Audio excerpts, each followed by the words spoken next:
I think it is 6 o'clock.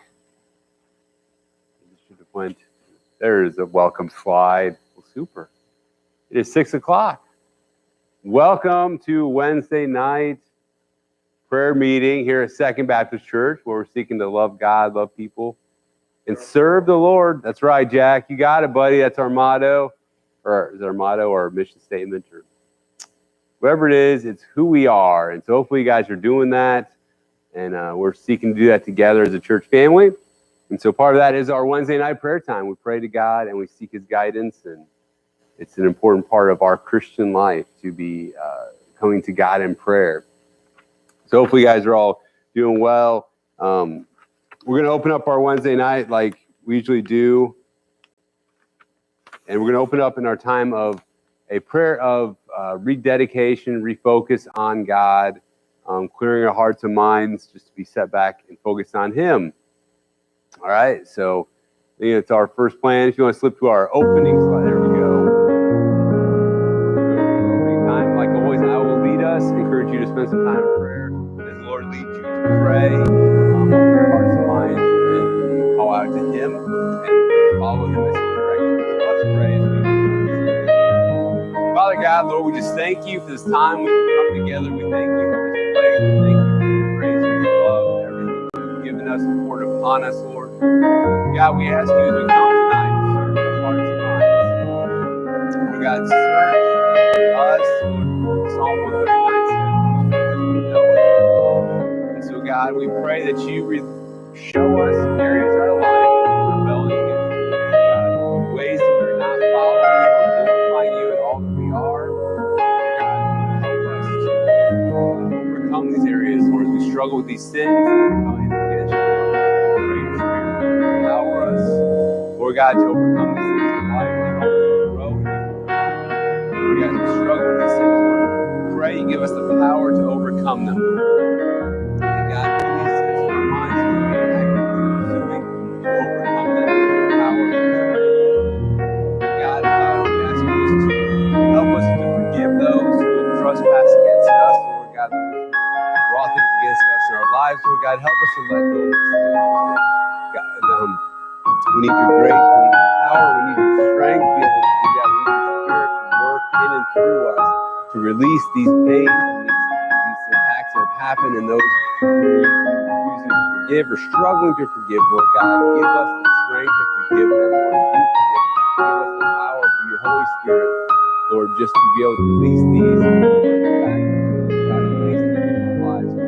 Release all of our rebellion against you. God, help us to God, we ask you just to be with the people who we have hurt and need to forgive us. We pray that you give them strength to forgive us for our wrongdoings. Lord God, you help them to heal from these things, Lord God. We pray that you help us not to wounds and ways of life. Lord God, to live a life that glorifies you in all that we do.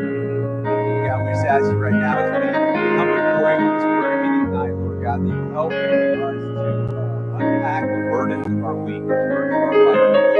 Any ways we carry you, Lord God, the concerns and the struggles that we have, Lord, that you help release those, help us to let go of these things, trust in you. Lord God, to clear our minds when we seek you. We seek to focus on you. Life, Lord God, we can pursue you with all that we are, Lord. Help us to release these things. Lord God, to live a life that's unhindered for you. Your spirit will awaken and grow us and refine us tonight. We seek to study your word and your ways. Bless us all in your holy and precious name. Amen. All right, so we're going to be doing a quick, we're going to study through Psalm chapter 1 tonight. Psalm. It's the book of Psalms, but it's a psalm. And I always say that wrong. And so that's why I'm trying to be specific in how I say it.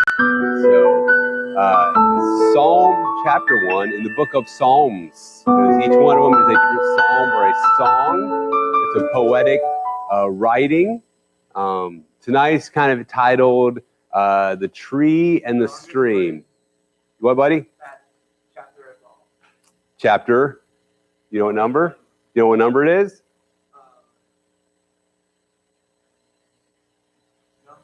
You know, number, it's Psalm number 119.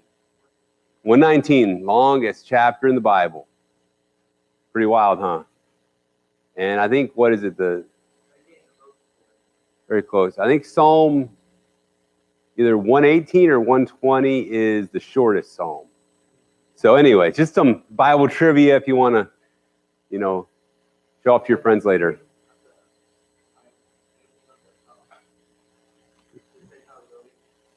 I am not sure.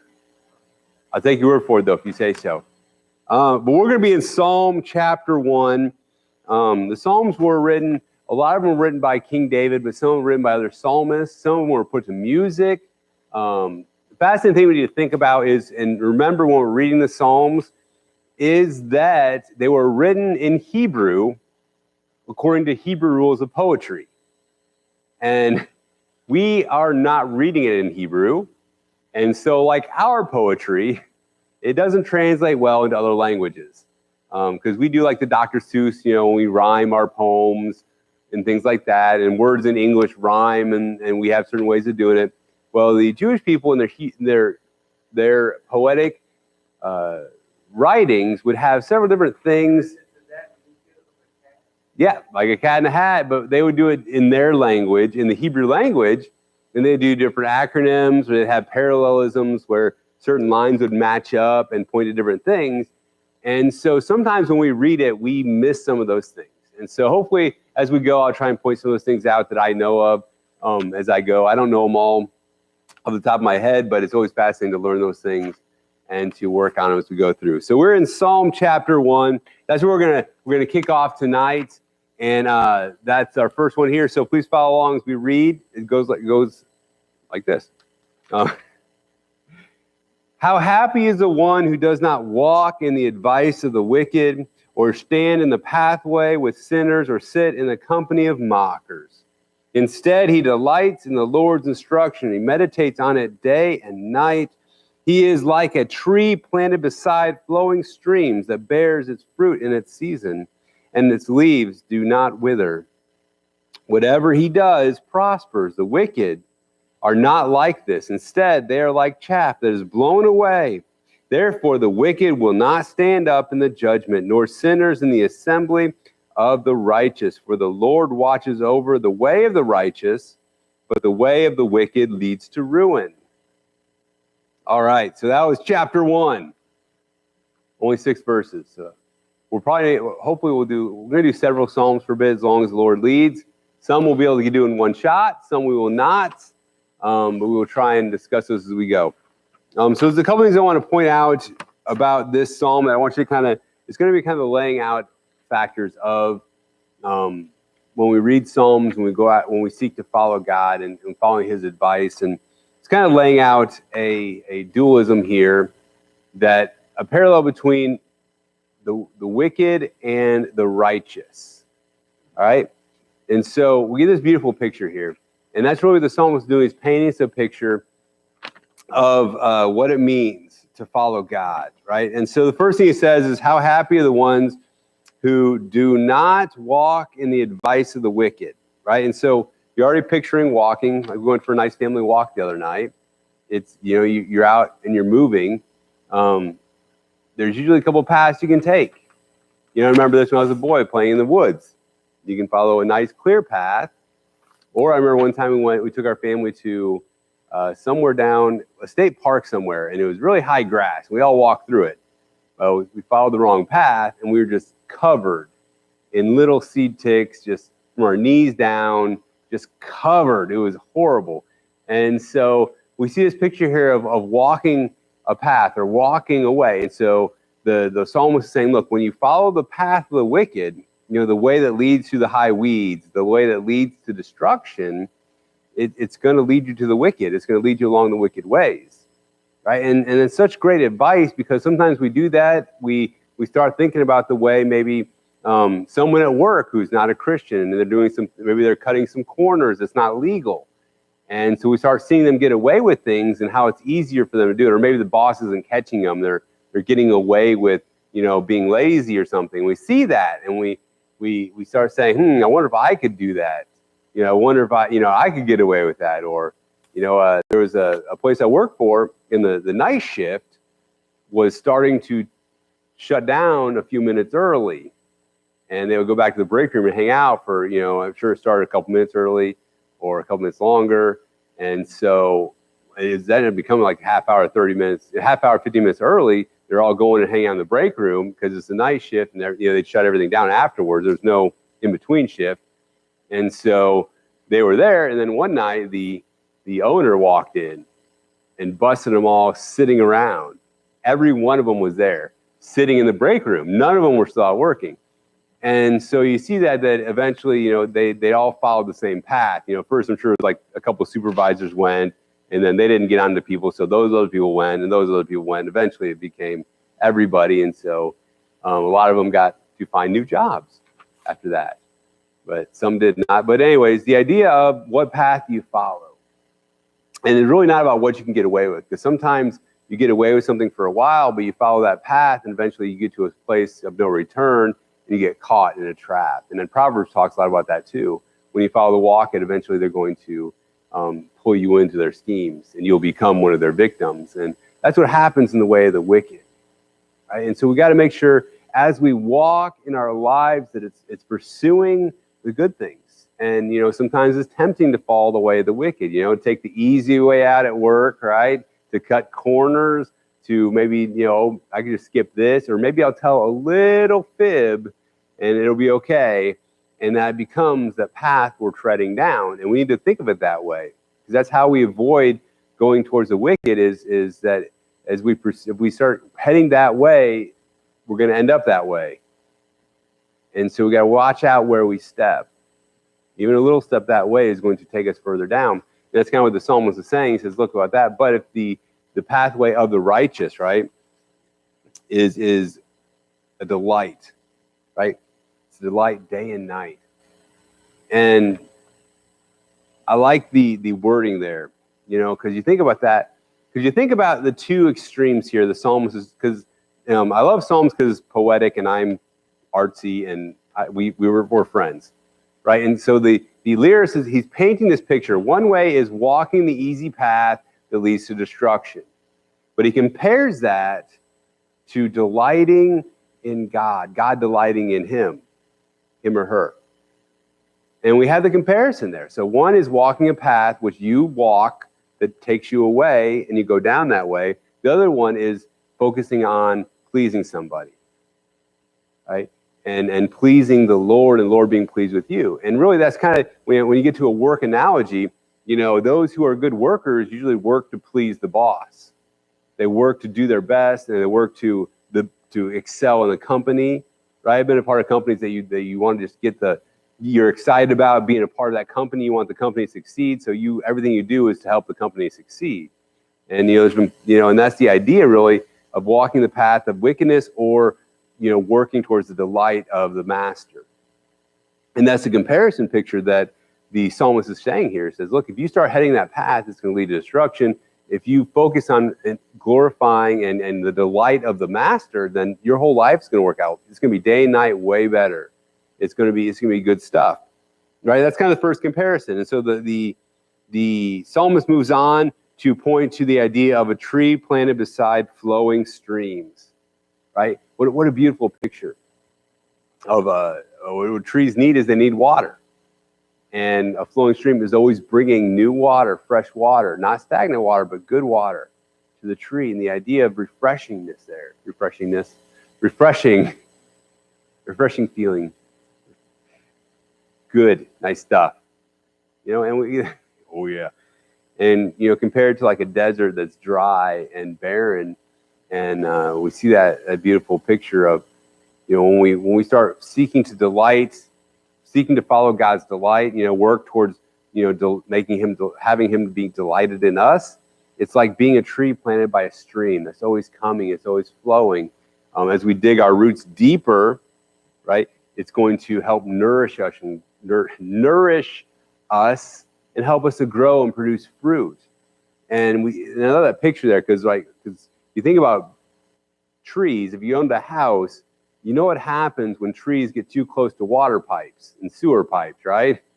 Those roots will go down, and they'll work their way in to that sewer pipe in any way that they can, which is a pain if you're a homeowner, because then you got does damage and you got to take care of stuff. And that's the idea, is that we as trees, the comparison is we as trees is that we need to be pushing our roots deep into God.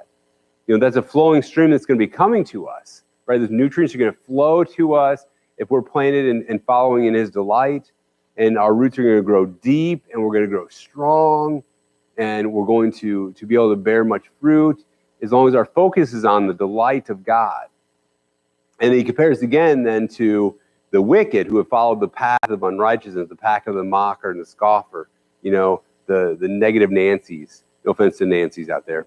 But those who've gone that way, they're more like the ones who are in a dry land, right? And the roots go in, they're not getting any nutrients, and the leaves wither, and the heat comes out and kills the tree, and it can't live. And it really shows the idea of, even no matter how deep they go into that dry land, it's not going to produce any water. There's not going to be any water down deeper. It's just going to be a dry, barren place that the harder they pursue that way, that path, the more destruction and more dryness is going to be there. And so it's kind of the comparing ideas that he's putting forward there, the idea of a tree living. And then he also moves to the comparison of a living fruit tree, right? Because you ever had fruit off of a tree, like an apple? Or, I used to we used to take the kids when they're little to the orchards around St. Louis and stuff. We take them out there. And the great thing if you go to an orchard is you can eat as many apples off the tree as you want. They're like, you just eat, as you pick, go ahead and eat them. And so you get there and you pull an apple off the tree, and it's just it's full, it's so sweet, and juicy, and it's right. Oh, it's so good, right off the tree. And it's a beautiful thing. And so he compares that idea of a tree that produces refreshing, good fruits, the idea of chaff, which we talked about before. If it's a part of the wheat or the wheat kernel, when the wheat kernel is harvested, it is beaten, and when it's beaten, this clearish, shell-looking thing, it still looks like the grain of wheat. It still looks like it, but it's clear and is what encases the grain of wheat to protect it. Well, it's beaten off and it's broken. And so what they do is when they would take it and they throw it up in the air, and the wind just blows the chaff away, and the kernels would fall to the ground. They collect all that and let that go be burned, and the other part be good for bread. And that's the idea here too, where one side, if you're working to have God delight in you, you're like a fruit tree. And this side, if you're following the wicked, it's like making this light, blowing waste product of wheat. And it looks like the part, but it's worthless. And it's no good, and it's going to be burned up. And basically it's blown around by whatever wind is going out there. And really we're seeing that a lot in our culture nowadays, is that new discussions, new theories on ways to live, new whatever pops up in the media, and all of a sudden all of this group of people are swinging towards it, right? They're blown around by whatever doctrine pops up, or whatever the culture says, or whatever a famous celebrity says is the way to go now. They just their whole life is blown that way, and you try and talk to them about it, and they don't know why. They just say, this is how it's supposed to be. Like, no, it's not. And so the idea of being blown around by whatever ways, whereas again, compared to the tree by the water, right, who has deep roots, it doesn't matter how strong that wind is, that tree's not going to fall over. I guess never mind. It can get strong enough, but for the most part, it's not going to get blown around it's going to sway a little bit, but it's not going to be blown around like the chaff, which is a light breeze is going to take it and move it somewhere else. And that's kind of the picture that the psalmist keeps painting, these ideas of what happens when you decide a path to take. Right? When you start down that path, this is where they're going to lead you. You're either going to go toward dryness and waste and be blown around by quick ideas, or you're going to go towards a place with deep roots and producing fruit and being a delight to God. And it even goes on to the fact of the idea that the Lord watches over the righteous. So those who work to delight in the Lord, or work so that the Lord will delight in them, basically, live a life that the Lord delights in, he's going to watch over them. He's going to take care of them, eternally take care of them, right?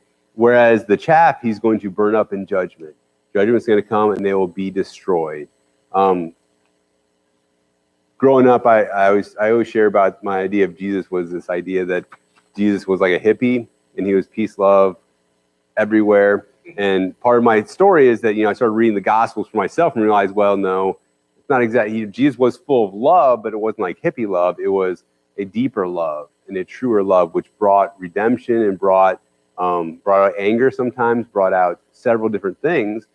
And part of that also is reflecting on what about God's love then? And I was struck with the idea, because we talked about God a while ago. We talked about God's judgment, God's righteousness. Hopefully you guys all remember all of that. But part of dealing with some of that is, going from the idea of feeling God is here and then God is like weeping as people are being thrown into hell. That was always my picture of judgment time, that God was heartbroken. Oh, I can't believe it's happening. But we lose the idea that God is okay punishing the rebellious because they're rebellious. That perfect justice is happening. And this is part of the thing we got to remember. The Lord delights in those who are righteous, but he is against those who are unrighteous. And when he does cast them into hell, in Revelation, we talk about that in the end times, when there's that final judgment, they're cast into hell. It's because he's fulfilling perfect righteousness, so he's not going to be remorseful about it. He's bringing justice forward, which is kind of hard for some people to hear. They want to see God being remorseful and sad about the whole process, but really he's bringing true justice forward. And heaven's going to celebrate that moment when the sinners are thrown into hell because justice is happening. And so we got to remember that divide there, right? You guys all still with me? Yeah. Excellent. So hopefully I want to encourage you to be out there living a life, and then really we need to be focusing, to go back to the beginning, we talked about pathways and walking. The idea is, which way are you walking? All right, and that's the important part, because one thing I realized, when we went for a walk last night, every step we took away from home was not going to get us back to home until we turned around. Right? Every step we took away will never bring us back. We'd have to walk all the way around the world to get back to our house, which is not going to happen because there's a lot of water out there. But that idea that in our life, and it's kind of a spiritual metaphor, because every time we take a step away from God, that's not going to bring us a step closer to God. Does that make sense? As we walk away from God, that's not bringing us closer to him. Every step we take towards God for him to delight in God to delight in us, that is going to grow you closer to God. And so we got to get a hold of the idea that we can't walk both ways at one time. Because in order to walk this way, we have to walk away from this way. Right? And we want to live in a culture where God's okay with everything, but he's not, because it's a violation against him. And so every time we step away from God, we're stepping away from God. And hopefully that makes sense, because I talk to people sometimes, like, I don't know why this stuff's happening, why it's going wrong, why God's not close to me. And it's like, well, you're living a life of rebellion. Every time you cheat at work, or you lie, or you steal, or you do whatever, you're stepping this way. You're not stepping into God, you're stepping away from God. That's why you're not closer to him. You're walking away. You're doing these sort of things. And so we got to remember that every choice we make is either going to take us closer to God or away from God. In that part of our relationship. God's not going to go away, but the idea, relationally wise, we're either going to step away towards the wicked, or we're going to step closer to him and delight in him. There's not really a middle ground, because we are given a life of grace to live and to share. And so there's no middle ground in your relationship with Jesus. You're either walking away or you're walking towards. So that's the encouragement for tonight in Psalm chapter 1.